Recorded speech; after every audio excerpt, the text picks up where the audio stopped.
It's May, and that means we are 1 month closer to the 2024 general election between Joe Biden and Donald Trump. Today, I'm going to create an election map of all 50 states based on the latest polls to show you where the race currently stands as of early May. Now, here's how this map is going to work. If I shade a state a light blue or a light red, that means Biden or Trump are leading by less than 5%.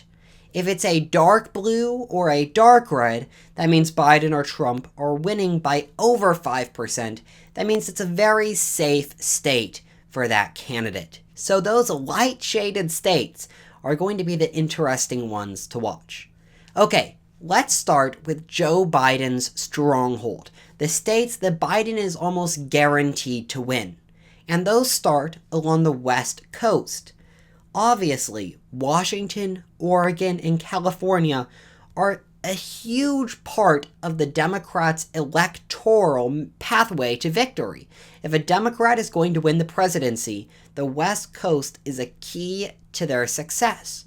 And we see that in these polls. Washington, Biden's ahead by 14%. Oregon, 17%. California, 21%. California especially is key. That is a huge load of electoral votes, and that's kind of a big part of Biden's base as he tries to reach 270. Now, as we keep on going, we also have to look at the Northeast. This area is also a Biden stronghold. States like Maine, where overall Biden is leading. Also states like Vermont, where Biden is leading by almost 30 percentage points. This is true also for New York, Massachusetts, Rhode Island, Connecticut. All these northeastern states really tend Democrat, with potentially one exception, that is New Hampshire. Biden is leading by 7 percentage points, which is a little less than New Hampshire's neighbors. New Hampshire actually has a Republican governor, Chris Sununu, though he's a little bit on the moderate side. Okay, let's keep on working here, because states like New Jersey, Delaware, and Maryland also all are heavily on the Democrat side of the aisle. Okay, there are a few more Biden strongholds before we switch to Trump strongholds. First, Illinois, where Biden leads by around 13 percentage points. Colorado. This margin is a bit smaller. Colorado is a state that's been purple, but it's shifting more blue. Biden's ahead. And New Mexico, where Biden's ahead by 7.5%. So these states that I just listed are the hardcore Democrat states that Joe Biden will likely win. Now let's switch to the Trump side to see where Trump's ahead. Well, Trump's stronghold is really the center of the nation. So let's go right down the middle. States like North Dakota, where Trump is ahead by 35 percentage points.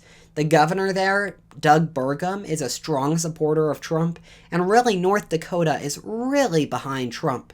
That's also true with all these Midwestern states, including South Dakota, Nebraska, Kansas, and Oklahoma.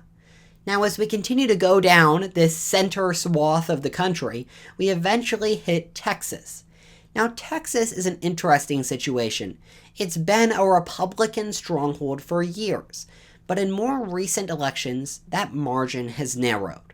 Well, these latest polls, when you average them out, it shows Trump ahead by 8 percentage points in Texas. So Texas does seem like a safe state for Trump. Now let's go across more of the Midwest and then heading to the South, where Trump continues to have a commanding lead. In states like Iowa, where he won the Republican primary with a wide margin.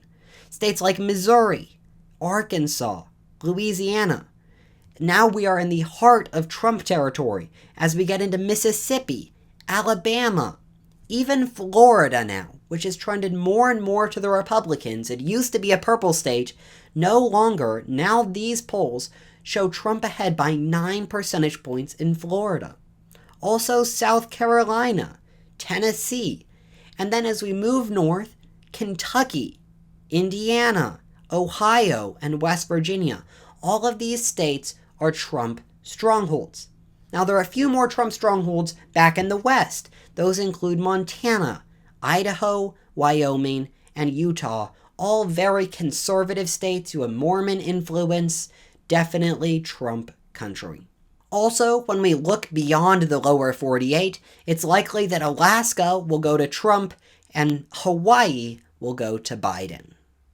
Okay, so that is the map of Trump and Biden's strongholds, the states that they are likely to win.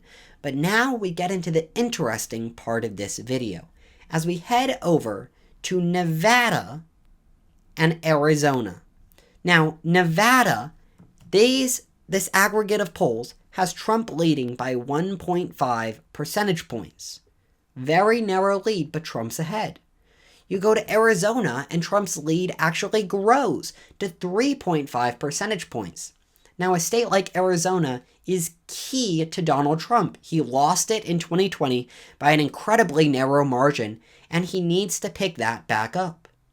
Now, we hop back east, and we see states like Georgia. Again, another Biden win in 2020, but now Georgia, polls show Trump leading by around 4%. It's a similar situation in North Carolina, where polls show Trump leading by 5%. Okay, now we head to the key part of the nation. We have, in a way, a whole row of states here that are key to this election. The first being Virginia. Now, Biden currently leads in Virginia by around 4%. Honestly, I do not expect Trump to win Virginia. This is a state that has very strong Democrat influence. It's bordering up right on D.C., which is a very liberal area, and you look at these Virginia suburbs, they tend far to the left. So that shouldn't be a surprise. But then we go to Pennsylvania. Pennsylvania is a key swing state in this election, and right now the polls show Trump up by 0.1%. That is a tiny margin, but currently he's ahead in Pennsylvania. The same is true in Michigan and Wisconsin. In Michigan, Trump's up by 2%. In Wisconsin, just 1%. These are tiny margins. But when you jump over to Minnesota, Biden pulls back ahead, leading by around 4 percentage points. So what you are looking at right now is the election map based on the latest polls as of May 2024. Now, you saw that those margins in states like Pennsylvania and Wisconsin are incredibly thin. It only takes some slight influence and change, and this electoral count could easily be flipped in Biden's favor. We're still early on, and I hope that you'll subscribe, because throughout this entire summer and into the fall, I'll be tracking this election, giving you the latest numbers as we analyze this race.